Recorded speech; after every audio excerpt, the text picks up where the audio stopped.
ابراہیم بہت بردبار، اللہ سے آہوزاری کرنے والے اور اس کی طرف رجوع کرنے والے تھے۔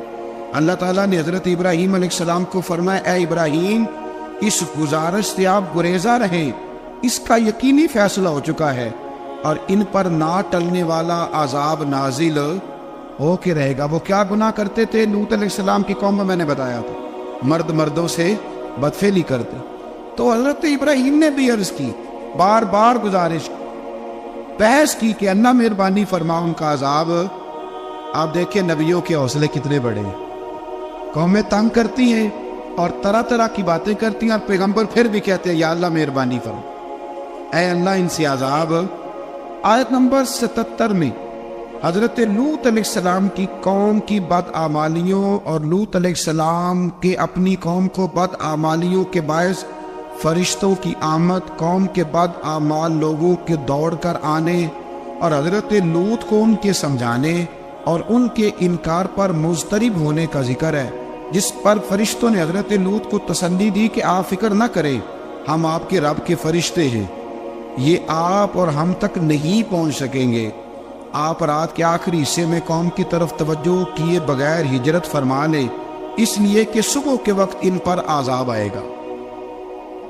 جب اللہ کا عذاب آیا تو اس نے بستی کے اوپر کے حصے کو نیچے کر دیا اور قوم لوط کے اوپر اللہ کی طرف سے لگاتار نشان زدہ پتھر برسائے گئے، لگاتار پتھر آئے۔ آیت نمبر 84 میں اللہ تعالیٰ نے حضرت شعیب علیہ السلام اور ان کی قوم کا ذکر فرمایا ہے اور ان کے جرائم کو بیان کیا گیا ہے۔ وہ ناپ تول میں کمی کرتے تھے، دوسروں کو چیزیں کم تول کر دیتے تھے۔ اللہ تعالیٰ نے ان سے فرمایا کہ فساد فی الارض سے باز آؤ اور اپنے سے پہلے سرکش امتوں کا انجام دیکھ لو۔ جب حضرت شعیب کی نصیحتوں کا ان پر اثر نہ ہوا تو پھر اللہ تعالیٰ نے انہیں بھی عذاب سے ہلاک کر دیا۔ آیت نمبر 94 میں فرمایا کہ جب ہمارا عذاب آیا تو ہم نے اپنی رحمت سے حضرت شعیب اور ان پر ایمان لانے والوں کو بچا لیا، اور ظالموں کو ایک زبردست چنگاڑ نے پکڑ لیا تو صبح وہ اپنے گھروں میں اوندا منہ پڑے تھے، گویا وہ کبھی وہاں آباد تھے ہی نہیں۔ آیت نمبر 96 میں حضرت موسیٰ علیہ السلام کو عطا کیے جانے والے 9 معجزات کا ذکر ہے۔ پھر فرعون اور اس کے پیروکاروں کے باطل روش کے باعث ان کی ہلاکت کا بھی ذکر فرمایا، اور دنیا اور آخرت میں انہیں ملعون یعنی لعنتی قرار دیا۔ جن بستیوں کو اللہ تعالیٰ نے ہلاک کیا ان میں سے بعض کے آثار موجود ہیں اور بعض کے آثار تک معدوم ہو چکے۔ ان میں سے ہر بستی والے اپنے ظلم کے باعث ہی ہلاک ہوئے۔ اللہ تعالیٰ کسی پر ظلم نہیں فرماتا، لوگ خود اپنی جانوں پر ظلم کرتے ہیں۔ جو شخص عذاب آخرت سے ڈرتا ہے اس کے لیے اس میں نشانیاں موجود ہیں۔ آیت نمبر 106 سے اللہ تعالیٰ نے انجام کے اعتبار سے لوگوں کی 2 قسمیں بیان کی۔ 2 قسمیں فرمایا، ایک ہے سعادت مند لوگ اور دوسرے ہیں بدبخت۔ فرمایا بدبختوں کا ٹھکانہ جہنم ہے جس میں وہ ہمیشہ رہیں گے، اور نیک بختوں کا ٹھکانہ جنت ہے، وہ ہمیشہ اسی میں رہیں گے، اور ان کے لیے اللہ کی طرف سے نا ختم ہونے والی عطائیں۔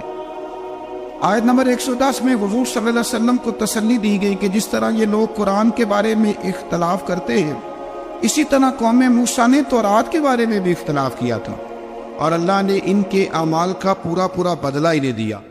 آیت نمبر 112 سے سرکشی کو چھوڑ کر احکامات دین پر استقامت اختیار کرنے اور ظالموں کے ساتھ میل جول رکھنے سے بچنے کا حکم دیا گیا ہے، اور فرمایا کہ ظالموں سے میل جول کا انجام دوزخ کی آگ ہے۔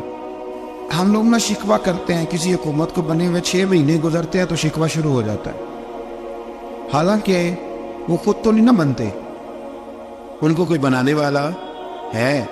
تو ظالم کا جو مددگار ہوتا ہے وہ بھی ظالم ہوتا ہے، اس لیے احتیاط کریں۔ اور یہ صرف سیاستدانوں کی بات نہیں، دنیا کے ہر معاملے میں آپ غور کریں کہ آپ کسی ظالم کے مددگار تو نہیں۔ اللہ تعالی ہمیں حق پر استقامت عطا فرمائے۔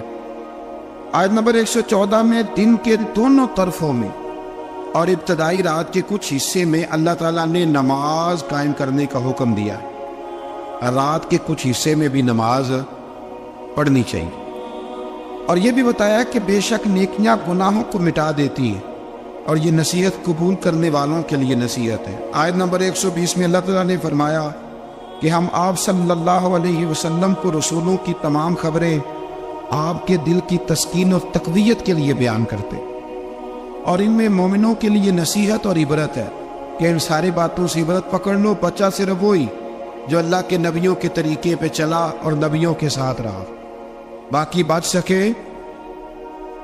نہیں۔ اللہ تعالیٰ کی طرف سے توحید و رسالت اور وقوع قیامت کے دلائل بھی ہیں۔ آیت نمبر 123 میں فرمایا کہ آسمانوں اور زمینوں میں سب غیب اللہ ہی کے ساتھ مختص ہیں اور ہر کام اسی کی طرف لوٹایا جاتا ہے۔ آپ اسی کی عبادت کیجئے، اسی پر توکل کیجئے، اور آپ کا رب لوگوں کے اعمال سے غافل نہیں ہے۔ اسی پارے میں آگے سورۃ یوسف شروع ہو رہی ہے۔ اس کو اللہ تعالیٰ نے کہا ہے کہ یہ بڑا پیارا قصہ ہے، احسن القصص کا، قصوں میں سونا قصہ۔ تو یہ کچھ 12ویں پارے میں یا کچھ 13ویں پارے میں ہے۔ میں نے یہ ارادہ کیا ہے کہ یہ ایک ہی دن پوری بیان کی ہوئی۔ ایک بزرگ کی بات لکھی جو تابعی ہے، وہ فرماتے ہیں کہ ان بزرگوں کا طریقہ یہ تھا کہ وہ لوگوں سے چھپ کے نا پہاڑ کے پیچھے عبادت کرتے تھے، اور پوزیشن ان کی یہ تھی کہ کسی سے ملتے نہیں تھے، بالخصوص فجر کی نماز سے لے کر عصر کی نماز تک بکریاں رکھی ہوئی تھیں، ان کو چراتے رہتے تھے فرات کے کنارے اور نفل پڑھتے رہتے تھے۔ اس وقت کو ملنے بھی نہیں آتا تھا۔ ایک شخص بڑی دور سے ان کی شہرت سن کے آیا، میں نے تو ملنا ہے۔ لوگوں نے کہا وہ اس وقت نہیں ملتے، ناراض ہوتے۔ اس نے کہا اللہ کا بندہ ہے نا، ناراض ہو بھی جائے گا تو لمبا ناراض رہے گا نہیں، اللہ والے جلدی راضی ہو جاتے۔ پہنچ گئے۔ اب وہ بابا جی نماز پڑھ رہے تھے تو کہتے میں نے عجیب منظر دیکھا کہ بابا جی فرات کے کنارے نماز پڑھ رہے ہیں اور ایک بھیڑیا ان کی بکریوں کی حفاظت کر رہا ہے۔ کہتے میں حیران رہ گیا کہ بھیڑیا تو بکریاں کھایا کرتا ہے اور یہاں چرا رہا ہے۔ کہتے میں جب گیا تو بابا جی نوافل میں مشغول تھے، مجھے دیکھ کے کہنے لگا اس وقت کیوں آئے ہیں؟ میں نے کہا حضور اگر آ ہی گیا ہوں تو پھر مہربانی کرے قبول فرما لیں۔ میں بیٹھ گیا تو میں نے کہا حضور یہ بھیڑیا بکریاں چرا رہا ہے، بھیڑیا اور بکریاں کی صلح کب سے ہو گئی؟ تو فرماتے ہیں لمبی تقریر نہیں، ہلکا سا جملہ۔ فرمانے لگے جب سے بکریوں کے مالک نے رب سے صلح کر لی ہے نا، تب سے بھیڑیوں نے بھی بکریوں سے صلح کر لی ہے۔ بکریوں کے مالک نے رب سے صلح کر لی، گناہ چھوڑ دیے، اس کی فرما برداری میں آ گئے۔ اب پھر اسے بکریاں چلانے کی ضرورت نہیں رہی، بکریاں نہ اب بھیڑیا چراتا ہے۔ کہتے ہیں میرے اوپر کپ کپی طاری ہو گئی بزرگوں کی بات سن کے، اور مجھے پیاس لگی اور خواہش آئی کہ پتہ نہیں اب بابا جی کچھ کھلائے پلائیں گے بھی کہ نہیں، بابا جی کچھ کھلائیں گے بھی کہ نہیں۔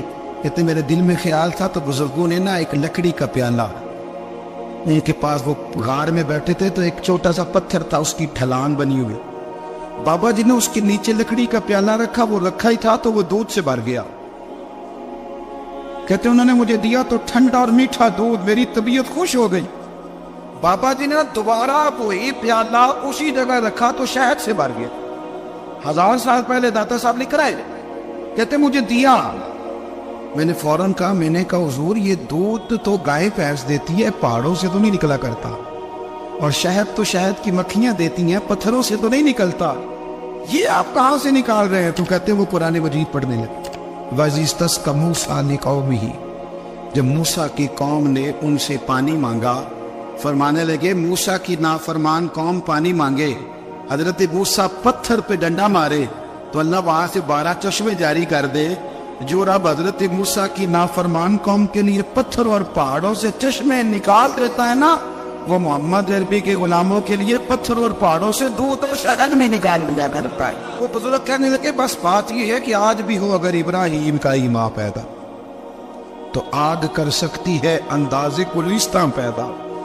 کہنے لگا حضور پھر میرے لیے بھی دعا کریں۔ آپ فرمانے لگے پھر دعا نہ کرا تو مدینے والے کی غلامی شروع کر، تو نبی کریم کی غلامی شروع کر، تو رسول پاک کی غلامی شروع کر۔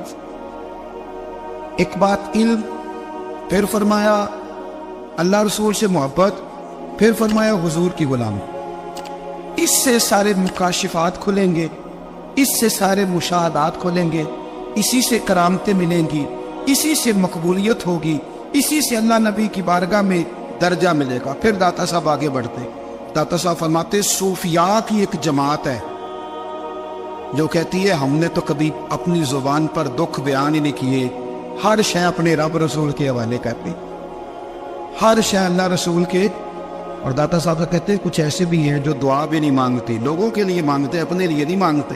اب دعا کیوں نہیں مانگتے؟ تو کہتے ہیں اللہ کو تو پتہ ہی ہے ہمیں کیا چاہیے، اسے تو پتہ ہی ہے. ایک بزرگ کی بات لکھی ہے داتا صاحب نے، میری جماعت میں نا مزاج ہے کرامتوں کا. مجھے وہ ساری باتیں بھی آتی ہیں کہ ایک بندہ کراچی سے آیا، داتا صاحب حاضری دی تو اس کی لاٹری نکل آئی. یہ بھی مجھے آتی ہے، لکھی پڑھی ہے میری کتابوں میں ہے یہ بھی. ایک بندہ، یہ ساری باتیں نا آتی ہیں کرامتوں میں، بڑی ساری چیزیں لوگ بیان کرتے ہیں کہ میں وہاں آیا اور میں نے حاضری دی تو موج لگ گئی. یہ ساری باتیں آتی ہیں. ہمارے پرانے بزرگ اور بھی کسے سنایا کرتے تھے، ساری ہمیں چیزوں کا پتہ. اور جو عنوان ہے نا وہ حضرت شیخ ابو نور کہتے ہیں کہ ایک بندہ داتا صاحب کے مزار پہ گھوم رہا تھا. داتا 10 روپے دے، 10 روپے دے، 10 روپے دے. تو ایک بندہ بڑی دیر سے اسے دیکھ رہا تھا. وہ کہنے لگا داتا نے تجھے کیا دے دے؟ ادھر آ. میں دوسرے 10 دیے. بندہ بڑا حسین تھا، ہنس پڑا. کہنے لگا داتا تیرے بھی صدقے جاؤں. دلانے لگا تو منکر سے ہی دلوا دیے، جو نہیں مانتا اسی سے دلوا دیے. وہ بڑا پریشان ہوا، میں اور چکر میں تھا، اس نے میرے اوپر جڑ دی ہے بات. کہنے لگا داتا تیرے صدقے جاؤں. تو یہ ساری باتیں کتابوں میں موجود ہیں. لوگوں نے اپنے اپنے مشاہدات جو جس کے ساتھ پیش آئے اس کے بیان کیے ہیں. بہت ساری باتیں قابل بیان ہیں، پر جو عنوان ہے میں اس پہ رہنا چاہتا ہوں. داتا صاحب رحمۃ اللہ علیہ فرماتے ہیں ہماری تعلیمات کہ اپنے دکھ درد دنیا داروں سے بیان نہیں کرتے. سوال کا دروازہ لوگوں کے سامنے کھولنا اللہ والوں سے کہیں گے کبھی کہنا ہوگا تو دنیا داروں سے کہنا. کہتے ایک شیخ احمد نام کے بزرگ تھے، ساری زندگی کسی کو کام نہیں بتایا، ساری زندگی بڑی مشکلات آئیں، پر کبھی اپنی ذات پر سوال کا دروازہ نہیں کھولا. ایک ایسی مشکل آئی کہ جو حل ہی نہیں ہوتی تھی. کسی نے ان پر کوئی الزام لگا دیا. ابو مسلم نام کا ایک بادشاہ تھا، اس کی حکومت تھی، اس نے پکڑ کے قید میں ڈال دیا. اب قید میں ہی جرم لگ گیا ہے، فرد جرم عائد ہو گئی ہے، جیل میں ہے. لوگ کہنے لگے حضرت جی اپنی صفائی میں کچھ کہیں، اور مانے لگے ساری زندگی بندوں سے کچھ نہیں کہا. اللہ رسول کو پتہ ہے میں بے گناہ ہوں، مجھے کہنے کی ضرورت نہیں. داتا غازی بخش علی حجویری نے لکھا ہے، داتا صاحب کہتے تو یقین کامل تو پیدا کر، تو ایمان تو پختہ کر. داتا صاحب کہتے ہیں وہ ابو مسلم جو بادشاہ تھا وہ نیک آدمی تھا، اسے رات کو خواب میں نبی کریم کی زیارت نصیب ہوئی، اور حضور سید عالم صلی اللہ علیہ وسلم فرمانے لگے تو نے اللہ کا ایک نیک بندہ جیل میں ڈال دیا ہے. ڈر نہیں آتا، وہ تو بے گناہ ہے. بادشاہ آدھی رات کو خود اٹھا. داتا صاحب فرماتے ہیں کسی گارڈ کو نہیں بھیجا، پولیس والے کو نہیں بھیجا، جیلر سے نہیں، خود گیا، جا کے جیل کا دروازہ کھولا. دروازہ کھول کے اس درویش کو آزاد کیا. کہنے لگا بابا جاؤ، مجھے پتہ چل گیا بے گناہ ہے. بابا جی سلام کر کے جانے لگے تو بادشاہ پھر آگے آیا، ہاتھ باندھے، ہاتھ چومے. کہنے لگا حضور آپ بڑے نیک ہیں، میرے لیے کوئی حکم ہو تو بتائیے گا، میرے لائق کو خدمت ہو تو بتائیے گا. تو شیخ احمد فرمانے لگے تجھے ابھی بھی سمجھ نہیں آئی، تجھے ابھی بھی نہیں سمجھ آ رہی. کہنے لگا حضور کیا؟ فرمانے لگا جو تہجد کے وقت تجھے اٹھا کے مجھے رہا کرنے بھیج سکتے ہیں وہ میری کوئی ضرورت باقی رہنے دیں گے؟ مجھے وہ ضرورت پڑے گی کسی اور پہ دینے کی؟ جو تہجد کے وقت تجھے اٹھا کے بھیجتے ہیں کہ جا کھول جا کے دروازہ، وہ ضرورت رکھیں گے؟ میری ضرورت مجھے رہے گی کہ میں تجھے اور وہی کام آنے میں تجھے سمجھ نہیں آئی؟ وہ داتا علی حجویری رحمت اللہ علیہ فرماتے ہیں میں ہماری طبیعت ہے، ہم نے بندوں سے دل لگا لیا، دل اللہ رسول سے لگاؤ. کسی بندے سے لگانا تو اس سے لگاؤ جو اللہ والا ہو. اختلاف شدت کا تھا. ابو سفیان آئے حضور کی بارگاہ میں. آئے کس لیے؟ مکے میں قحط پڑ گیا ہے، بارش نہیں ہوتی.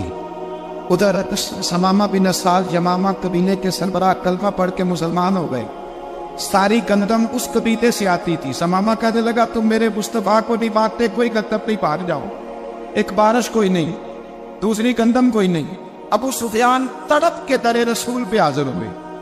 ابھی تھوڑے دن گزرے ہیں احد میں حضور کے دانت شہید کیے، ابھی تھوڑے دن گزرے حضور کو ستایا، ابھی تھوڑے دن گزرے حضرت امیر حمزہ کا کلیجہ نکال کے چبایا ہے، ابھی تھوڑے دن گزرے حضرت انس بن نضر کی گردن کاٹی، ابھی تھوڑے دن گزرے عبداللہ بن جحش کے ٹکڑے کیے، ابھی تھوڑے دن گزرے حضور کو ستایا تڑپایا ہے. پر حضرت علی شیر خدا فرماتے میں ماننے والا اس رسول کا ہوں، اس کے دانت شہید ہو گئے، عہد کے اندر ساری داڑھی لہو سے بھر گئی، فرماتے میں رو پڑا اور میں نے کہا محبوبہ آپ نہیں مجھ سے برداشت ہوتا، دعا کریں اللہ ان پہ عذاب نازل کرے۔ آئے ہاتھ آپ دعا کریں گے تو اللہ تبارک و تعالیٰ 2 پہاڑیوں میں پیس ڈالے گا۔ حضرت علی کہتے ہیں میں نے عرض کی تو حضور نے ہاتھ اٹھائے اور دعا کیا دی، اللہم اہد قومی فإنہم لا یعلمون، اے اللہ میری قوم کو ہدایت دے دے، یہ جانتے نہیں یہ کیا کر رہے ہیں۔ اللہ انہیں ہدایت دے۔ اخلاقی اصلاح کا معیار، تھوڑے دن پہلے حضور کے ساتھ یہ رویہ، ابو سفیان اب بے حال ہو گئے، بچے بھوک سے مرنے لگے، جانور پیاس سے مرنے لگے۔ ابو سفیان چھپتا چھپاتا کہنے لگا چارہ کوئی نہیں، مصطفیٰ کے پاس جانا ہی پڑے گا۔ ابو سفیان مدینے پہنچ گئے۔ جب پہنچے نا تو ابو سفیان کی اپنی صاحبزادی حضرت ام حبیبہ ام المومنین تھی، رسول اللہ کی زوجہ تھی۔ ابو سفیان جب آئے تو حضرت ام حبیبہ کے پاس سیدھے ان کے گھر گئے بیٹی سے ملنے۔ حضور کا بستر بچھا ہوا، حضرت ام حبیبہ حضور کی زوجہ وہ بستر بچھا، ابو سفیان بیٹھنے لگے، جناب ام حبیبہ کہنے لگی ابا جی ٹھہر جائے، وہ ٹھہرے تو بستر سمیٹ دیا۔ کہنے لگے بیٹی شاید میرے گھر میں کوئی قیمتی بستر نہیں، غربت چھپانے کے لیے بستر سمیٹ رہی ہو۔ جناب ام حبیبہ کہنے لگی ابا تو مسلمان نہیں نہ ہوا، ابھی تیری سوچ کافروں جیسی ہے، تو یہاں آ کے کھڑا ہونا جہاں میں کھڑی ہوں، پھر تجھے رسول اللہ کی محبت کے رنگ کا پتہ چلے۔ تو ابھی کھڑا وہاں ہے جہاں تجھے کفر ہی کفر سنائی اور سجائی دیتا ہے۔ بستر اس لیے نہیں سمیٹا کہ معاذ اللہ کم قیمت تھا، میں نے اس لیے سمیٹا ہے کہ وہ نجس ہے، ناپاک ہے، ابھی کلمہ نہیں پڑھتا۔ اور یہ اس رسول کا بستر ہے کہ جو بستر میں موجود ہوتے ہیں تو جبرائیل امین قرآن لے کے تشریف لے آتے ہیں، ذرا وجود اس قابل نہیں کہ یہاں بٹھایا جائے۔ نبی محمد صلی اللہ علیہ وسلم کی بارگاہ تک ابو سفیان آئے۔ ابو سفیان کہتے ہیں مجھے امید نہیں تھی، ابھی سوچ نہیں نہ بدلی، کہتے مجھے امید نہیں تھی، میرا خیال تھا وہ شکوے کریں گے، شکایتیں کریں گے، وہ کہیں گے تم نے بھی تو بڑا کچھ کیا ہے نا۔ ابو سفیان کہتے ہیں میں قربان جاؤں، میں نے یہ رنگ دیکھا تو مدینے کی فضا ویسے ہی بڑی ٹھنڈی تھی، لیکن مصطفیٰ کریم کے ساتھ جب میں نے بات کی تو میرے وجود پر گریہ طاری ہو، میرے اوپر کیفیت طاری ہو گئی، میں تڑپنے لگا۔ کہتے ہیں میں نے کہا محبوبہ میں آیا ہوں، آپ کا کلمہ پڑھتے ہی سمامہ نے گردن بند کر دی ہے، بارشیں رک گئی ہے، مکے کے لوگ بھوک اور پیاس سے مرنے لگے ہیں، محبوبہ بیٹیاں روتی ہیں، یا رسول اللہ مائیں ان کی چھاتیوں میں دودھ خشک ہو گیا ہے، بچے بلغتے ہیں۔ ابو سفیان کہتے ہیں میں دشمن تھا، سارے مکے کے لوگ دشمنی کرتے تھے، لیکن جب میں نے یہ لفظ کہے نا اچانک میری نظر اٹھی تو مصطفیٰ کریم کی تو آنکھیں آنسو برسا رہی۔ کہتے ہیں میری بات بھی مکمل نہ ہوئی، حضور نے پہلے رکا منگوایا سمامہ کے نام، فرمایا پہلے تو انہیں غطا اپنی مرضی سے دیتا تھا، اب تیرے نبی کا حکم ہے کہ پہلے سے بڑھ کر تو غلہ دینا ہے۔ اور پھر میرے مصطفیٰ نے ہاتھ اٹھائے۔ اور بھائی مشکل ہوتا ہے، مشکل ہوتا ہے، سگے بھائی کے لیے لوگ دعا نہیں کرتے، تو میرا شریکہ ہے، ساس بہو کے لیے بہو ساس کے لیے دعا نہیں مانگتی، کہتے اختلاف ہے، لوگ لوگوں کی زندگی نہیں مانتے، بیماری میں شفا نہیں مانتے۔ ابو سفیان کہتے ہیں آپ نا کے ناز تیرے قربان جاؤں۔ حضور نے ہاتھ اٹھائے اور کہا ہے اللہ مکے کی سنگلاٹ پہاڑیوں پہ بارش برسا، اے اللہ کھیتیاں ہری کر دے، اے اللہ ماؤں کی چھاتیوں پہ دودھ بھر دے، اللہ عورتوں کو تازگی دے دے، بچوں کو رانائی دے دے، پھلوں پھولوں کو تازگی دے دے۔ اب اس پیار کہتے پہلے حضور رو رہے تھے، اور جب نبی پاک کی دعا دیکھی تو میں نے رونا شروع کر دیا، میں نے رونا شروع کر دیا۔ کہتے واپس آیا تو وہ احساس کہ یار یہ میں کس شخص سے مل کے آیا ہوں، یہ کس قسم کے آدمی سے مل کے آیا ہوں، یہ کیسا لگ گیا، یہ کس قسم کا انداز ہے کہ جس کو میں پتھر مارتا رہا وہ میرے لیے دعائیں لے کے بیٹھا ہوا ہے، اس کو ساری زندگی ستایا ہے، وہ میرے بچے کے لیے روتا ہے، میری بیٹی کے لیے اس کی آنکھ میں آنسو ہے، وہ ہمارے لیے تڑپ رہے ہیں۔ میرے بھائیوں، ابو سفیان کہتے ہیں پھر دوسرا جلوہ میں نے تب دیکھا جب حضور مکے آئے، اور میں تو آخر تک لڑنے آیا تھا نا حدیبیہ تک۔ کہتے ہیں جب رسول پاک مکے آئے اور حضور نے اعلان معافی کیا تو بنتا تو یہ تھا کہ مجھے سزا ملتی، لیکن میرے مصطفیٰ کریم نے فرمایا جو ابو سفیان کے گھر میں چلا جائے گا میں اسے معاف کر دوں گا۔ کہتے ہیں میں نے کہا یہ میرے لیے کس قسم کی سزا تجویز کی ہے کہ میں عمر بھر دشمنی کرتا رہا اور یہاں رنگ عجیب ہے۔ حضور نے میرے لیے ہی اعزاز لکھ دیا، فرمایا جو ابو سفیان کی حویلی میں داخل ہو گیا میں نے معاف کیا۔ ابو سفیان کہتے پتہ نہیں کتنے پردے تھے جو اٹھ گئے، پتہ نہیں کتنی منزلیں تھی جو طے ہو گئی، پتہ نہیں کتنے جلوے تھے جن کا نظارہ ہو گیا، اور میں نے غور سے چہرہ دیکھا تو میری آنکھوں سے پٹی اتر گئی اور مجھے عبداللہ کے یتیم بیٹے کے پیچھے محمد الرسول اللہ کے جلوے نظر آنے شروع ہو۔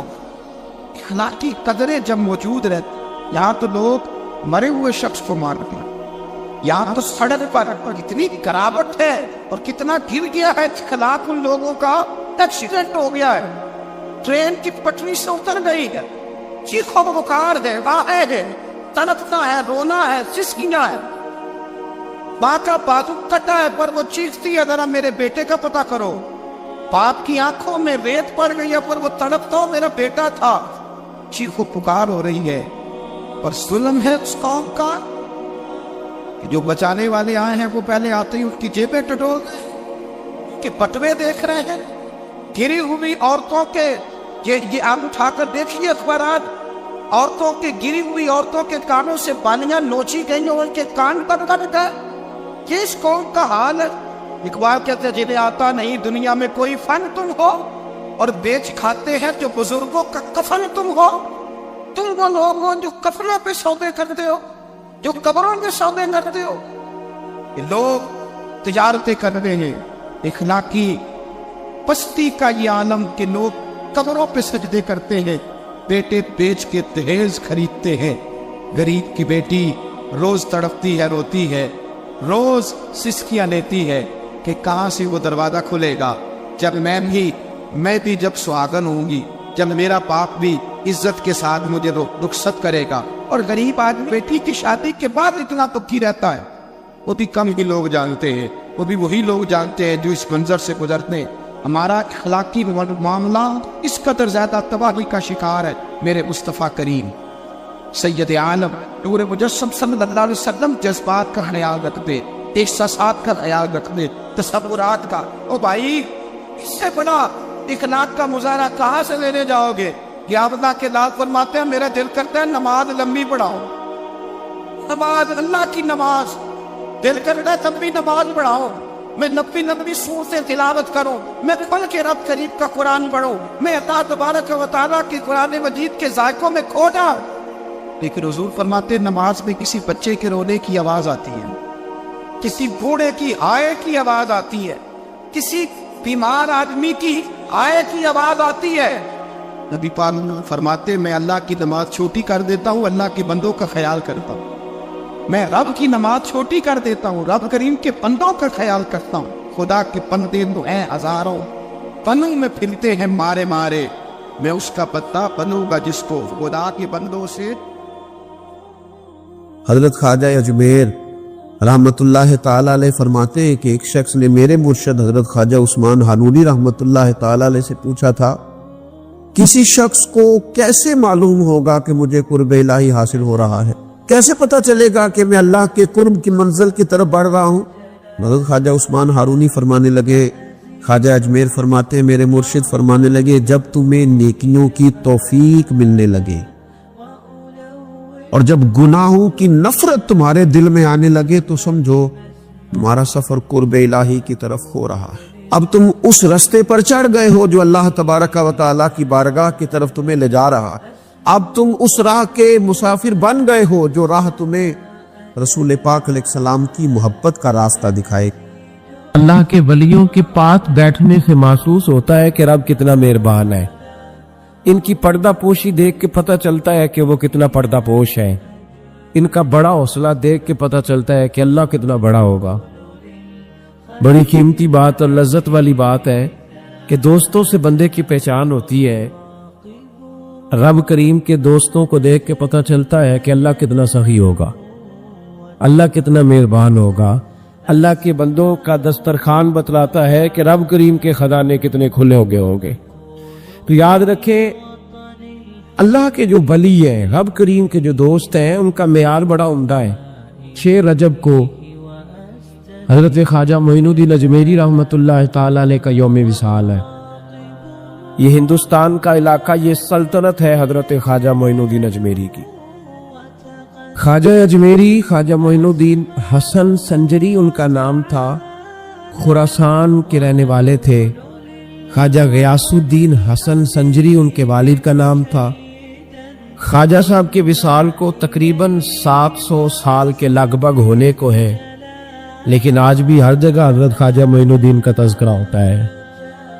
حضرت خواجہ اجمیر خواجہ معین الدین چشتی سنجری اجمیری رحمۃ اللہ تعالی علیہ نے ہندوستان کے اندر، اگرچہ یہاں دین کی بنیاد بہت پہلے رکھ دی گئی تھی، حضرت داتا گنج بخش علی حجویری نے اس کو بہت زیادہ توانائی بخشی، لیکن ہندوستان کے کٹھن مراحل میں جس شخص نے دین کو پھر عروج بخشا، جس طرح دین کی بنیادیں حضرت ابوبکر صدیق کی سلطنت میں مضبوط کر دی تھی، پھر حضرت عمر فاروق آئے تو انہوں نے اس پر بڑی خوبصورت بنیاد بنا دی، اعلیٰ۔ اسی طرح ہندوستان کے اندر غوث اعظم تو ہوئے عراق میں، شیخ صحاب الدین سہروردی ہوئے عراق میں، دیگر صوفی اعظم باولک نقشبند بخاری ہوئے بخارا میں۔ ہندوستان کے اندر دیکھیں، میں تعلق میرا سلسلہ قادریہ سے ہے، لیکن میں اس حقیقت کو بڑے واضح لفظوں میں بیان کر رہا ہوں کہ ہندوستان کے اندر دین کو پورا عروج خواجہ معین الدین اجمیری نے دیا ہے۔ اور میرے حضرت صاحب رحمۃ اللہ تعالی علیہ، ابھی تازہ آپ کا بیان آیا ہے، آپ نے فرمایا ہے کہ خواجہ غریب النواز جو ہے وہ کسی ایک سلسلے میں قید تو نہیں، اللہ کے جتنے پیارے ہیں وہ سارے ہمارے ہیں۔ تو حضرت خواجہ اجمیری رحمۃ اللہ تعالی علیہ نے عروج دیا، بنیادیں مضبوط کر کے داتا علی اجمیری نے عطا فرمائی۔ اور یہ لوگ ایسے نہیں تھے جس طرح آج ہے کہ جو آتا ہے کہتا ہے صرف میں ہی ہوں، دوسرا کوئی بھی نہیں۔ جب ہندوستان میں حضرت خواجہ اجمیری آئے ہیں تو وہ سیدھے داتا صاحب کے مزار پہ آئے ہیں، اور حضرت داتا صاحب کے مزار پہ رہ کے انہوں نے چلا کاٹا ہے، اور جاتی دفعہ کہہ گئے ہیں گنج بخش فیض عالم مظہر نور خدا نا کسارا بیر کام الارا راہ گم۔ یہ حضرت اجمیری کا ہے۔ حضرت خواجہ معین الدین اجمیری، ان کے والد کا نام غیاث الدین حسن سنجری تھا۔ اللہ کے جتنے بھی نیک بندے ہوئے بچپن میں ہی کٹھن مراحل میں آ گئے۔ خواجہ اجمیری کی عمر 15 سال تھی جب ان کے ابا جی کا انتقال ہو گیا۔ ایک باغ، ایک پن چکی، پانی سے چلنے والی چکی ان کے ہاتھ آئی تو باغ کے اندر مزدوری کرتے، خود کھیتی باڑی کرتے، چکی چلاتے، محنت مزدوری کرتے۔ ایک بزرگ تھے حضرت ابراہیم قندوزی، مجذوب طبیعت کے بزرگ تھے، ہر وقت اللہ اللہ میں لگے رہتے تھے۔ ایک دن باغ میں آ گئے، آ کے بیٹھے، لوگ ان کو تنگ کرتے تھے، مجذوب تھے نا، بچے پریشان کرتے، تو آ کے باغ میں بیٹھ گئے۔ حضرت خواجہ اجمیری کی نظر پڑی تو فٹافٹ ایک انگوروں کا گوشہ توڑا، ٹھنڈے پانی کا پیالہ بھرا اور جا کے بابا جی کو پیش کیا۔ تمنا درد دل کی ہو تو کر خدمت فقیروں کی، تو کر خدمت فقیروں کی، تو کر خدمت فقیروں کی۔ نہیں ملتا یہ گوہر بادشاہوں کے خزینوں میں، یاد رکھنا اکثر وہ چیزیں کتابوں سے نہیں ملتی، اکثر وہ چیزیں تقریروں سے نہیں ملتی جو فقیروں کی نوکری سے ملتی ہیں، جو ڈیوٹی سے ملتی ہیں، جو تابع داری سے ملتی۔ حضرت خواجہ اجمیری نے جا کے ان کو کھجوریں، انگور کھلائے، پانی پلایا، تو حضرت ابراہیم رحمت اللہ علیہ بڑے خوش ہوئے، کہنے لگے بیٹے کیا کرتا ہے؟ کہا جی میں چکی چلاتا ہوں، یہاں محنت کرتا ہوں۔ تو فرمانے لگے تو اس کام کے لیے تھوڑا پیدا کیا گیا ہے؟ اپنے جیب سے ایک روٹی کا ٹکڑا نکالا، اس کو چبایا، اور پھر اپنے منہ سے نکال کے نا روٹی کا لقمہ اپنے منہ سے، تو کہا جی کھا لو۔ حضرت خواجہ معین الدین فرماتے ہیں میں نے وہ چند لقمے جھوٹے کیا کھائے، یہ تو میرے نبی پاک نے فرمایا ہے نا۔ حضور فرماتے ہیں مومن کے جھوٹے میں شفا ہے، مومن کے جھوٹے میں اکثر سوچتا رہتا ہوں، میں کہ نبی پاک نے یہ جو کہا ہے نا مومن کے جھوٹے میں شفا ہے، تو پابندی کوئی نہیں لگائی، پابندی کوئی نہیں لگائی نبی پاک۔ کہ صرف ظاہر کی بیماریاں جائیں گی، مومن کے جھوٹے میں شفا ہے۔ کامل مومن کا جھوٹا جو پیے گا اس کی ظاہری بیماریاں بھی جائیں گی، کسی درویش کا جھوٹا پیے گا عذاب باطن کی بیماریاں بھی دور فرمائے۔ یہ حضور کی حدیث ہے۔ بڑا بڑا لوگ اعتراض بھی کر لیتے ہیں نا جی صرف جھوٹا کھانے سے ہی درویش ہو گئے، اور بھائی نبی پاک نے فرمایا مومن کے جھوٹے میں شفا ہے۔ تو جب حضرت خواجہ معین الدین رحمت اللہ تعالی علیہ نے ان کا جھوٹا کھایا تو اللہ پاک نے باطن کی غلاظت دور کر دی۔ لڑا کرتے تھے صحابہ نبی پاک کا جھوٹا لینے کے لیے، لڑا کرتے۔ حضرت ابو ہریرہ فرماتے کہ صحابی بڑے سخی تھے، جو بھی ان سے کوئی چیز مانگتا وہ دے دیتے۔ ایک دن نبی پاک صلی اللہ علیہ وسلم کا جھوٹا دودھ تھا، اس صحابی کے ہاتھ آیا تو میں نے کہا دے دے۔ کہنے لگا میں بڑا سخی ہوں پر اتنا بھی نہیں کہ مصطفیٰ کا جھوٹا تقسیم کرنے لگتا، اس میں میرا اکیلے کا قبضہ ہے، اتنا بھی میں سخی نہیں کہ حضور علیہ الصلوۃ والسلام کا جھوٹا مل جائے تو دے دوں، یہ میں اپنے پاس ہی رکھوں گا۔ یہ کسی نصیب والے کو ملتا ہے، کسی نصیب والے کو۔ ایک دن میرا بڑا دل کرتا تھا کہ میرے استاد گرامی حضرت فیض احمد اویسی رحمۃ اللہ علیہ کا جھوٹا میں استعمال کروں، دل کرتا تھا۔ تو میں نے نا چائے بنائی حضرت کے لیے، میں نے کہا کتنی پی لیں گے؟ میں 4 5 6 کپ چائے بنائی اور بڑے کپ میں ڈال کے ان کو دی، بڑا گلاس بھر کے اچھے طریقے سے۔ میں نے کہا کتنی پی لیں گے؟ وہ بڑی تھوڑی سی چائے پیتے تھے۔ تو عجیب درویش ہوئے، بسکٹ دیے ساتھ۔ تو بسکٹ چائے کے اندر جب ڈبوتے ہیں تو کوئی تھوڑا بسکٹ پیچھے رہ جاتا ہے اکثر۔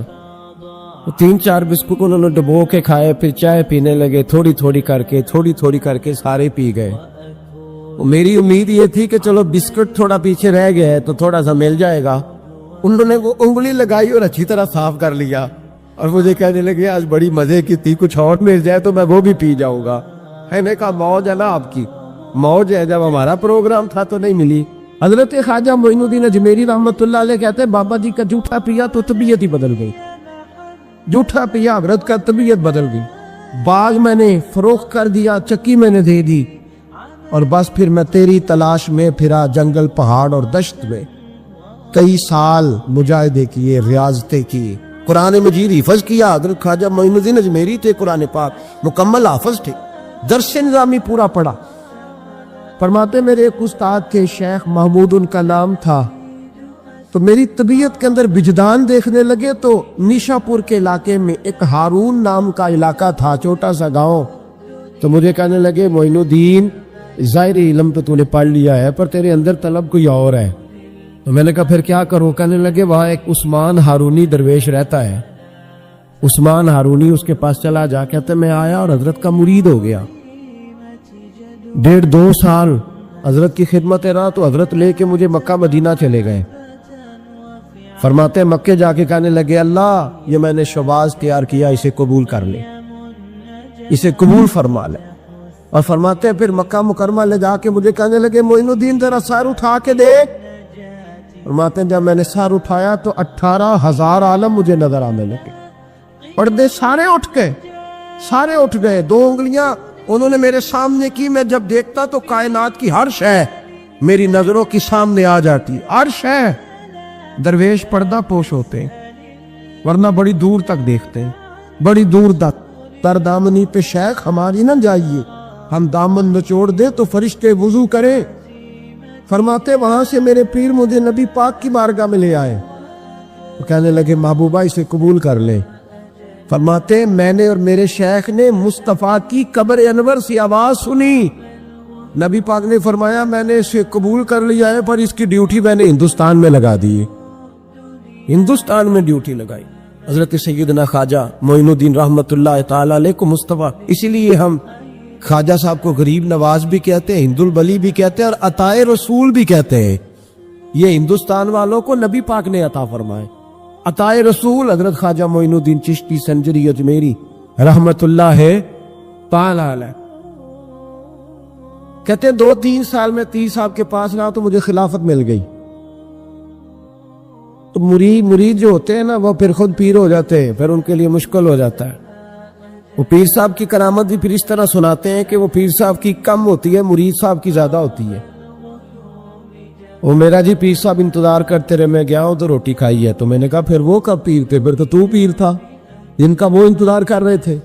کہتے ہیں جی پیر صاحب میرے پوچھنے کے بغیر کوئی کام نہیں کرتے. تو میں نے کہا پھر آپ یہ نہ کہے, پھر آپ کہیں مرید صاحب ہے. پیر صاحب تھوڑے ہوئے جو آپ سے مشورہ کرتے ہیں. تو پھر لوگ کرامت اس طرح سناتے. کہتے 1.5-2 سال میں خلافت مل گئی. مجھے حضرت نے کہا جا ڈیوٹی کر. تو میں نے کہا سونے جاؤں کہاں, دل ہی نہیں لگتا. 21 سال میں حضرت عثمان ہارونی کے پاس رہا. کتنے سال؟ اور کہتے ہیں میں تابع داری کرتا تھا, گھر میں جھاڑو دیتا تھا, ان کے بچوں کے کپڑے بدلتا تھا. کہتے ہیں حضرت عثمان ہارونی کا کوئی بچہ پیشاب کر دیتا تھا تو وہ بھی میں ہی صاف کرتا. فرماتے میں نے نوکری کی, نوکری اور 21 سال ڈیوٹی کی. کہتے ٹھنڈ کا موسم تھا, سردی بڑی سخت تھی. حضرت نے مجھے کہا انگیٹھی جلا. انگیٹھی دیکھی ہے نا آپ نے, وہ نہیں دیکھی؟ بڑے تسی شہر ہوا نا.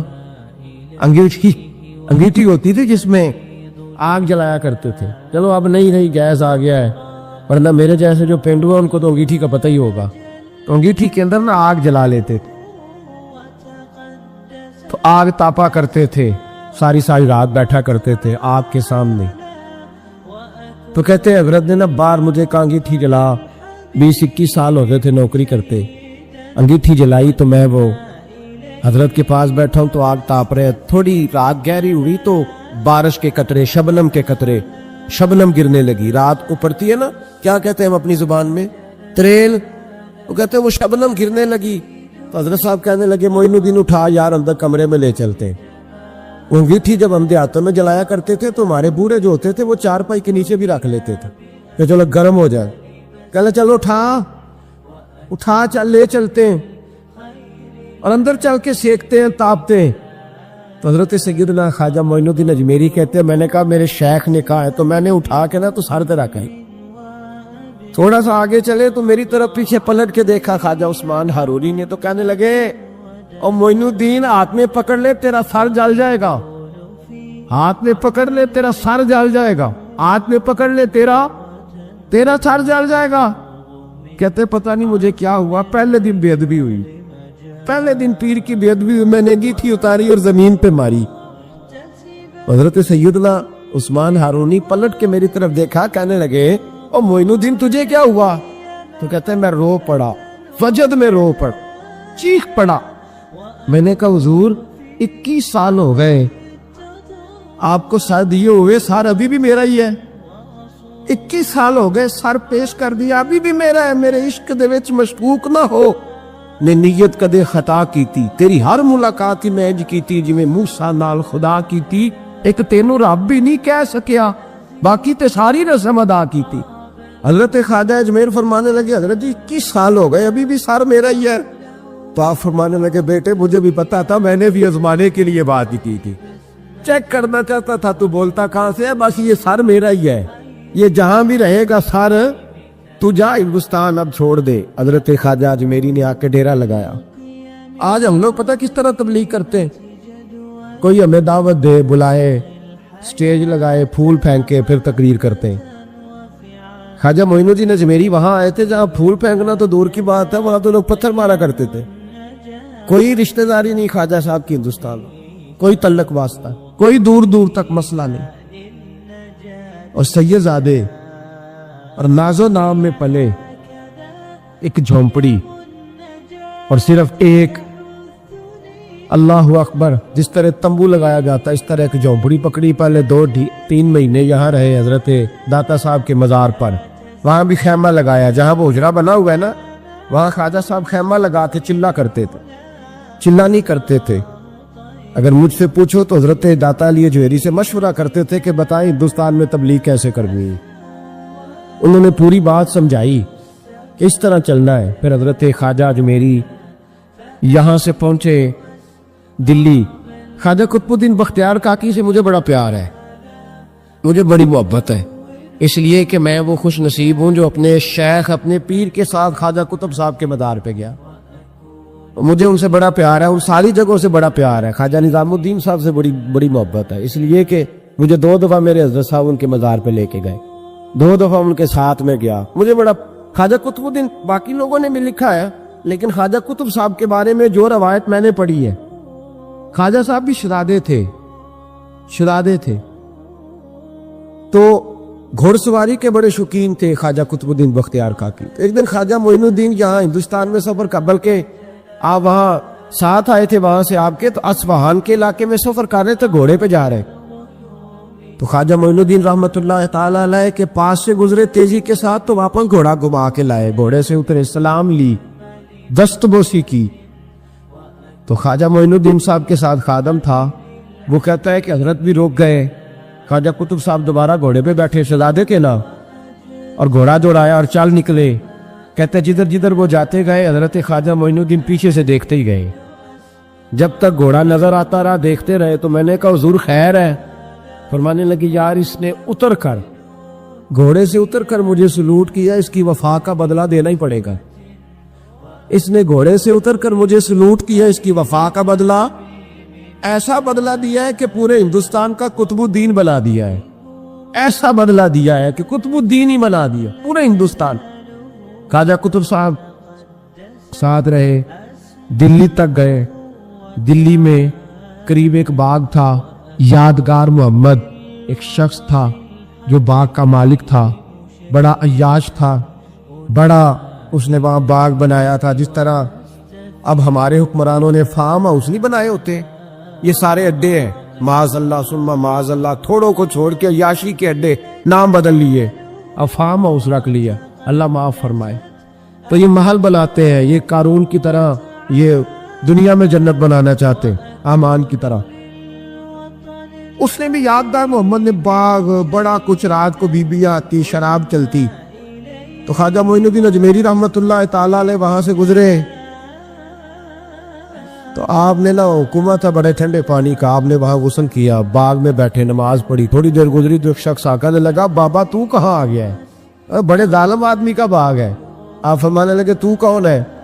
اس نے کہا میں اس کا نوکر ہوں. تو فرمانے لگے چل خیر ہے، میں بھی کسی کا نوکر ہوں. کچھ نہیں ہونے لگا، کچھ نہیں ہونے لگا. اس نے کہا وہ بادشاہ ہے. تو آپ فرمانے لگے چلو ہمیں بھی تو کوئی بادشاہ ملی ہوگی نا.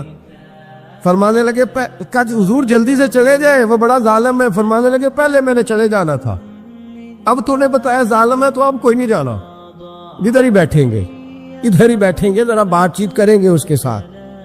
تھوڑی دیر گزری تو یادگار محمد آ گیا. دو درویشوں کو بیٹھے دیکھا، زور سے آنکھیں کھول کے دیکھی. پتہ نہیں یہ میرا شراب خانہ ہے، عیاشی کا اڈا، معاذ اللہ. کون ہو؟ کہاں سے آئے ہو؟ حضرت خواجہ معین الدین اجمیری رحمت اللہ نے نظر اٹھائی اور فرمانے لگے تیرا لب و لہجہ کچھ صحیح نہیں میرے ساتھ بات کرنے کا. بس کیا لفظوں میں حسن تھا اور کیا جلال تھا اور کیا خدائی طاقت تھی. او بھائی یہاں تو کوئی دنیا دار کا دوست ہو، اس کے پاس بڑی طاقت ہوتی ہے، تو جو اللہ کا دوست ہو. الا ان اولیاء اللہ، اللہ فرماتا ہے میرے سجن، میرے دوست. کوئی جھکا سکتی ہے شے؟ میں تیرا لب و لہجہ صحیح نہیں. قدموں میں آ کے گر گیا، معافی مانگنے لگا. کہنے لگا بابا پتہ نہیں مجھے کیا ہو رہا ہے، پتہ نہیں مجھے کیا ہو رہا ہے. درویش پیار سے دیکھے تو کئی دفعہ تب بھی تقدیر بدل دیتا ہے، اور کئی دفعہ جلال سے دیکھے تو پھر بھی پرخشیں اڑا کے رکھ دیتا ہے. کہ دونوں باتوں کے اندر غضب ہوتا ہے، دونوں باتوں میں. اور اگر صوفیاء کی بولی میں سنو تو درویش محبت سے دیکھے تو اندر فضل نور داخل کرتا ہے، اور کبھی کسی کی طرف غصے سے دیکھے تو پھر بھی اس کے گناہ ہی جلا کے رکھ دیتا ہے، پھر بھی اس کے عیب ہی جلاتا ہے. نقصان اس کا پھر بھی کوئی نہیں کرتا، پھر بھی عیب ہی جلاتا ہے. اس لیے میں اکثر کہتا ہوں کہ کسی کا پیر اس سے ناراض ہو تو سمجھے میرے گناہ جلنے لگے، اور میرے اندر کی لوگ جھڑک کھا کے بھاگ جاتے. حالانکہ جھڑکی تو نبی پاک، اور حدیث ہے نا حضور کی، نبی پاک صلی اللہ علیہ وسلم نے کہا اے اللہ اگر میں اپنے کسی امتی کو جھڑک دوں تو میری جھڑکی اس کے لیے پاکیزگی کا سبب بنا، اور اسے اتنا ثواب دے جتنا تو فرض نماز کا ثواب دیتا ہے. بہرحال بات لمبی ہو جائے گی. خواجہ صاحب کی سیرت تو بڑی تفصیل کے ساتھ میں بیان کر چکا ہوں، جمعے میں بھی میں نے باتیں کی تھی، گزشتہ سال شاید. اس کے علاوہ بھی گائے گائے ذکر ہوتا رہتا ہے. خواجہ اجمیر یادگار محمد محید ہوا بیٹھا. خواجہ قطب الدین کی وہاں ڈیوٹی لگائی. خود حضرت خواجہ معین الدین اجمیری رحمت اللہ تعالی علیہ تشریف لے گئے اجمیر شریف. خواجہ قطب صاحب کو دلی میں مقرر کر گئے. اجمیر کے ٹبے تھے، ان ٹبوں میں خواجہ صاحب نے ڈیرا لگایا. پرتھوی راج حکمران تھا اس کے ساتھ ٹکر لی درویش نے، کیونکہ آپ کلمہ توحید بلند کرنے گئے تھے، لا الہ الا اللہ محمد رسول اللہ۔ اس کا مطلب یہ تھا کہ بہت سارے جھوٹے ہیں، بہت سارے۔ تو آپ نے جب ٹکرا، آج جو صوفی ہے نا وہ مست ہے، وہ کہتے ہیں گھومتے جو مرضی کرے، ہم درویش ہوتے ہیں، ہمیں کیا لگے، وہ کہتے ہیں ہمیں کوئی ضرورت نہیں ہم۔ اور باقی لوگ بھی کہتے ہیں مولوی صاحب سیدھی سیدھی نماز پڑھاؤ، آپ کو کیا لگے سیاست کی باتوں سے۔ اب تو خیر ویسے بھی لوگ قوالیوں میں مست ہو گئے ہیں، اب لوگ ہو میں مست ہو گئے، لنگر نذرانے میں مست ہیں۔ یہ لوگ مشن کے لوگ تھے، اب تو ان کا نام استعمال کر کے لوگ روٹیاں پکی کرتے ہیں، اب تو خالی روٹیاں پکی کرنے کا چکر ہے۔ وہ مرید ہوئے، اسے 35 سال گزر کے وہ نمازی نہیں ہو سکا، داڑھی نہیں رکھ سکا۔ یہ کس قسم کی پیری مریدی؟ یہ تماشا ہے کوئی؟ جس کا دل کرتا ہے 4 قوال بلاتا ہے، پیر بن جاتا ہے، 6 مالا دارک، کوئی مطلب نہیں اس بات کا یاد رہتا۔ آپ مجھے بھی کل کو بگڑا ہوا دیکھے تو سمجھائیں، اس لیے کہ طریقت تو دین کی بلندی کا نام ہے، طریقت تو دین کے لیے جدوجہد کرنے کا نام، بھٹکے ہوئے کو راہ ہدایت پہ لانے کا نام۔ یہ سارے موج میں ہیں، 15 20 ان کے باڈی گارڈ ہیں، پیچھے ہٹ جاؤ پیچھے ہٹ جاؤ۔ اور خواجہ معین الدین اجمیری اکیلے بیٹھے، 1 دفعہ نہیں 2 دفعہ نہیں 100 دفعہ حملہ ہوا، بھوکے بھی رہے، خواجہ صاحب کا پانی بھی بند ہوا، پرتھوی راج سے ٹکرائے درویش ہو کے، وقت کے حکمران سے ٹکرائے، اور جب ٹکرائے تو پھر کمال کر دی، پہلے گراؤنڈ بنائی، جب حالات بدل گئے۔ شہاب الدین غوری کہتا ہے کہ بابا نوجوان ہے ابھی، خواجہ صاحب اس وقت نوجوان تھے، بابا تو میں بزرگی کے لیول میں کہہ رہا ہوں، اس لیے کہ شیخ سعدی کہتے ہیں بزرگی عمر سے نہیں ہوتی، بزرگی تقوی سے ہوتی ہے، اس لیے بابا کہہ رہا ہوں۔ تو کہتے ہیں بابا جی صرف کالی سیاہ داڑھی، سفید پگڑی، سفید لباس مجھے خواب میں ملے۔ شہاب الدین غوری کہتے ہیں تو کہنے لگے شہاب الدین ہندوستان پہ حملہ کر، حالات تیرے حق میں اچھے ہیں۔ کہتے ہیں میں سمجھا خواب ہے، پھر ملے، کہنے لگے تو میری بات کو خواب سمجھ رہا، حملہ کر۔ پھر خواب، میں سمجھا خواب ہے، تیسری دفعہ پھر کہنے لگے تو حملہ کرتا ہے یا تیرا کوئی اور بندوبست کروں؟ کہتے میں نے فوج تیار کی، ہندوستان پہ حملہ کیا، میں نے ایک جوان کو دیکھا، ایک جوان کو جس نے چہرے پہ نقاب پہنا ہوا ہے، ہماری فوج کے ساتھ لڑتا ہے اور پرتھوی راج کے خلاف جنگ کر رہا ہے، بڑے لوگ اس نے قتل کیے، جہاد کیا۔ تو صوفی نام ہی نہیں لیتا جہاد کا، اس کو خبر ہی نہیں، یہ کانپتا ہے میری خانقاہ بند ہو جائے گی۔ کہتے اس نے بڑے قتل کیے، بڑے اس نے کافر مارے، سب سے زیادہ اس نے جہاد کیا۔ جب جنگ ختم ہو گئی تو اچانک ایک مسجد تھی، مجھے تو پتہ ہی نہیں تھا مسجد ہے، اس کی چھت سے اذان کی آواز آنے لگی، میں نے دیکھا تو وہی مجاہد اذان دے رہا ہے۔ کہتے میں وضو کر کے پہنچا تو جب مسجد میں پہنچا تو زور کی نماز کھڑی ہو گئی، تو دیکھا تو وہی مجاہد جماعت کرا رہا ہے۔ کہتے جب اس نے سلام پھیر کے منہ میری طرف کیا تو میں نے دیکھا یہ تو وہی بابا ہے جو مجھے خواب میں ملا تھا۔ کہتے ہیں مکمل نماز ہوئی تو میں آگے گیا اور میں نے سلام لی، ہاتھ کیوں میں نے کہا حضور نام کیا ہے؟ کہنے لگے نام ان کا ہوتا ہے جو کوئی کام کرتے ہیں، میں تو ایک فقیر ہوں، مجھے نام کی ضرورت ہی نہیں۔ کہا پھر بھی بتائیے؟ کہنے لگے فقیر کو معین الدین اجمیری کہتے ہیں۔ تو وہ تو دین کی سربلندی والے لوگ۔ حضرت خواجہ اجمیر نے شہاب الدین غوری خود اپنے قلم سے لکھا ہے اور اس کا تحریری خط آج بھی موجود ہے۔ آپ جب ہندوستان کا انسائکلوپیڈیا پڑھتے ہیں تو اس میں ملتا ہے شہاب الدین غوری نے اپنے قلم سے لکھا تھا، فوج لے کے میں آیا ہوں لیکن اس ہندوستان میں دین کی مکمل گراؤنڈ اگر بنائی ہے تو خواجہ معین الدین اجمیری نے بنائی۔ حضرت خواجہ اجمیر رحمت اللہ۔ اور پھر بھی ہندو باز نہیں آئے۔ ایک دن خواجہ صاحب کھانا کھا رہے تھے تو ایک درویش آیا، کہنے لگا حضور ایک بندہ ملنے آیا ہے اور اس کی آنکھوں میں بڑا عجیب سا رنگ ہے، وہ کہتا ہے بڑی تعریفیں کرتا ہے آپ کے پیر سے ملنا ہے۔ پر میں اچھا تو لے آؤ۔ وہ آیا تو خواجہ صاحب نے کھانا کھلایا، پاس بٹھایا، کہنے لگا آپ مجھے بڑے اچھے لگتے ہیں، آپ کی کیا بات ہے، بڑا کچھ کر دیا۔ آپ فرمانے لگے بیٹے تعریفیں کر لی تو نے میری؟ لگا کر لی۔ فرمانے لگے زندگی میں وقت بڑا قیمتی ہے، فضول باتوں میں ضائع نہیں کرنا چاہیے، میں نے سارے درویش باہر بھیج دی ہیں، تو اور میں اکیلے ہی ہیں، چل جو کرنا ہے کر دے، کرنا ہے کر دے۔ وہ کانپنے لگا، کہنے لگا جی کیا کرنا ہے؟ تو خواجہ صاحب نے اس کی چادر کھینچی تو بغل سے خنجر زمین پہ گر گیا۔ میرے نبی پاک صلی اللہ علیہ وسلم نے فرمایا آخری زمانے میں کچھ لوگ آئیں گے زبان شہد سے زیادہ میٹھی ہوگی، دل ان کے بھیڑیے سے زیادہ خطرناک ہوں گے۔ فرمایا کر لے جو کرنا ہے، خنجر گر گیا۔ تو خواجہ صاحب اس کی طرف دیکھا تو رونے لگے. آپ فرمانے لگے میں شہزادہ تھا اور جب میں شہزادگی چھوڑ کے ہندوستان آیا تھا تو میں اپنے رسول کے نام پر مرنے ہی آیا تھا. تو تمہیں تو ضرورت ہی نہیں ہے بہانے کرنے کی, تعریفیں کرنے کی, مارو میں تیار ہوں. قدموں میں گرا, کہنے لگا حضور مجھے پتہ چل گیا ہے آپ سچے ہیں, آپ کھرے ہیں. فرمایا کیوں؟ کہنے لگا اس لیے کہ آپ کے اخلاق میں اخلاق محمدی کی جھلک دیکھ رہا ہوں صلی اللہ علیہ وسلم. قدموں میں گر گیا. میرے بھائی حضرت اجمیری نے دین پھیلایا, 97-98 سال تبلیغ فرمائی. خواجہ اجمیری کے بعد ان کے کسی بیٹے کا نام نہیں آتا, سیدھا خواجہ قطب الدین صاحب کا نام آتا ہے. خواجہ قطب صاحب کے بعد ان کے بیٹے کا نام نہیں آتا, حضرت بابا فرید الدین کا نام آتا ہے. بابا فرید کے بعد ان کے بیٹے کا نام نہیں آتا, خواجہ نظام الدین اولیاء کا نام آتا ہے. اب سجادہ نشینیاں پراپرٹیاں بن گئی ہیں, جائیدادیں بن گئی ہیں. اب پراپرٹی بنائی جاتی ہے, بعد میں بیٹا بٹھایا جاتا ہے. یہ کاروبار ہے, یہ دھندا ہے. اولیاء چشت میں جس بزرگ نے اپنے زمانے میں بڑا عروج پایا ان کا نام خواجہ قطب الدین بختیار کاکی ہے. سب بولیے رحمت اللہ ہے تعالی علیہ. خواجہ قطب الدین یہ شہزادے تھے اور مرید ہوئے تو خواجہ معین الدین صاحب کے ساتھ ہی آ گئے دلی میں. خواجہ معین الدین صاحب کی بھی کیا بات, عطائے رسول ہند الولی, اور ان کے مرید تھے بابا فرید الدین گنج شکر رحمت اللہ علیہ. اور مجھے اللہ جانتا ہے مجھے عشق کی حد تک پیار ہے بابا فرید صاحب سے, بڑا میرا درد ان کے ساتھ. اور میں جتنا اس صوفی کو پڑھتا ہوں کم ہی لوگوں کو میں نے پڑھا ہے. حضرت بابا فرید کے پیر اور خواجہ معین الدین صاحب کے خلیفہ, کیا نام ہے, خواجہ قطب الدین.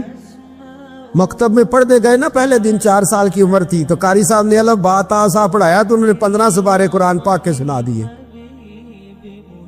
تو کہنے لگے بیٹا تجھے کیسے آئے؟ کہنے لگے میری اماں 15 سپاروں کی حافظ ہے, وہ سارا دن قرآن پڑھتی رہتی تھی, مجھے سن کے یاد ہو گیا ہے.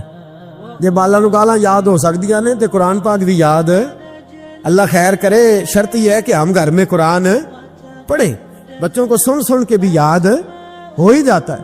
خواجہ قطب الدین اتنا عروج پایا اس شیخ کامل نے کہ وقت کا بادشاہ بھی مرید ہو گیا. سلطان شمس الدین التمش مرید تھا, دلی کا بادشاہ بھی مرید تھا. اجمیر کا بادشاہ خواجہ معین الدین صاحب کا مرید نہیں ہوا.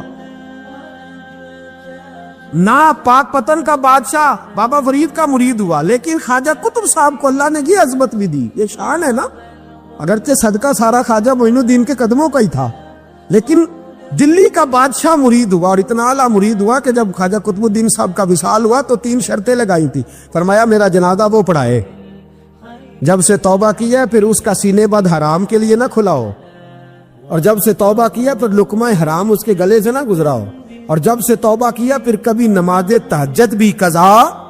بڑے بڑے صوفی میری طرح کے گردن جھکا کے کھڑے ہو گئے.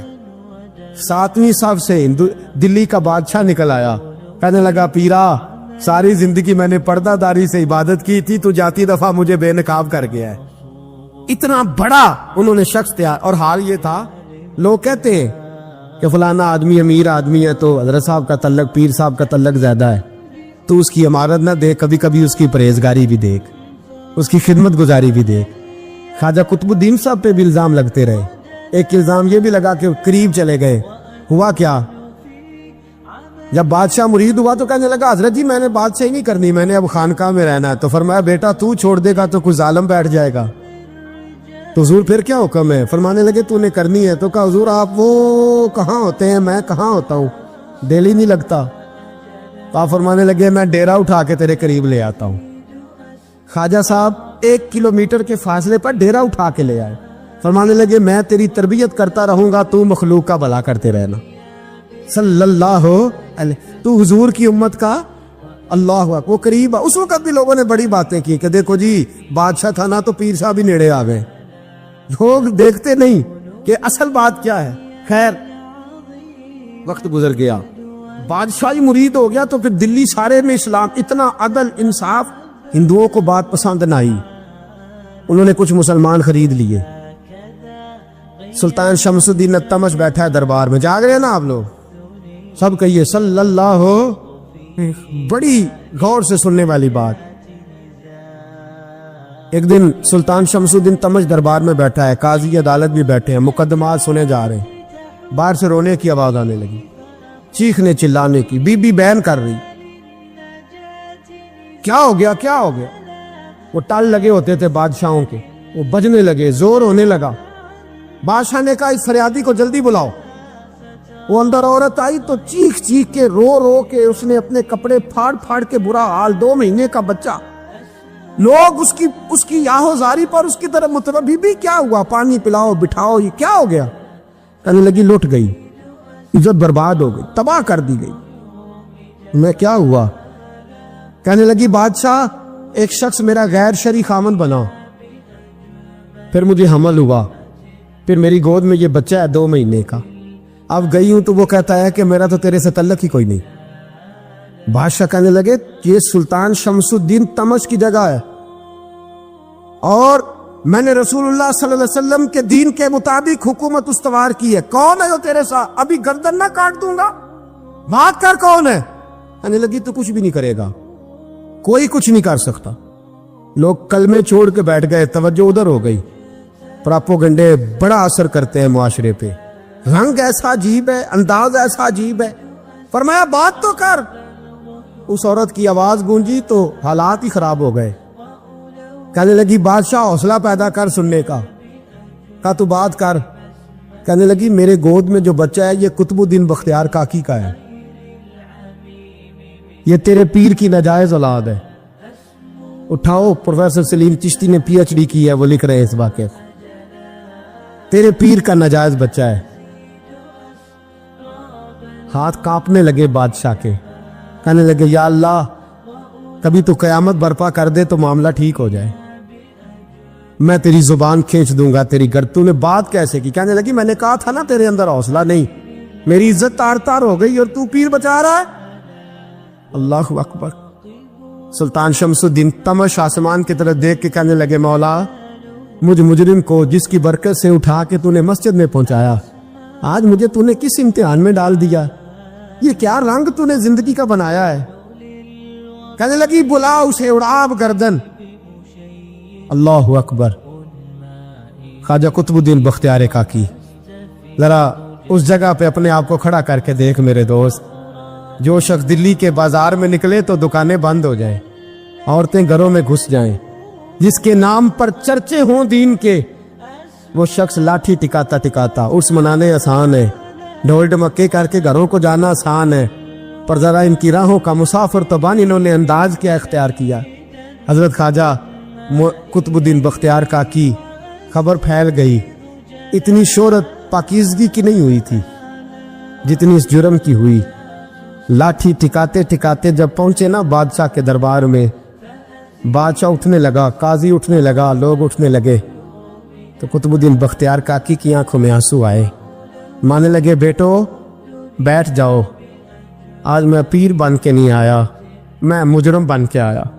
اور کہا میرے مالک کا انصاف بھی دیکھو، دلی کا پیر آج دلی کی عدالت میں اپنے نا کردہ جرم کی صفائی دینے آیا ہے، بڑی لاٹھی پہ ٹیک لگائی، دلی کی گلیاں بھی روتی ہیں کہ یہ کیا رنگ، اللہ یہ تیرا کیا رنگ ہے، یہ تے میں گڈی تے ہاتھ ڈور سجن دے، او جنج رکھے اونج رہنا، واجب نہیں جے وچ شریعت، مندہ خسم نو کہنا اے تن میرا کنگھی ہووے، میں زلف سجن دی واواں، پوش میرے دی جتی بن جائے، میں یار دی قدمی آواں، مارو مارو مینوں مار مکاؤ، کوئی یوزر نہ پیش لے آواں، جے سونا ہی میرے دکھ وچ راضی، جے سونا ہی میرے دکھ وچ راضی، تے میں سکھ نو چلے ڈاواں، پر یار فریدا بس اونوں رو رو حال سناواں۔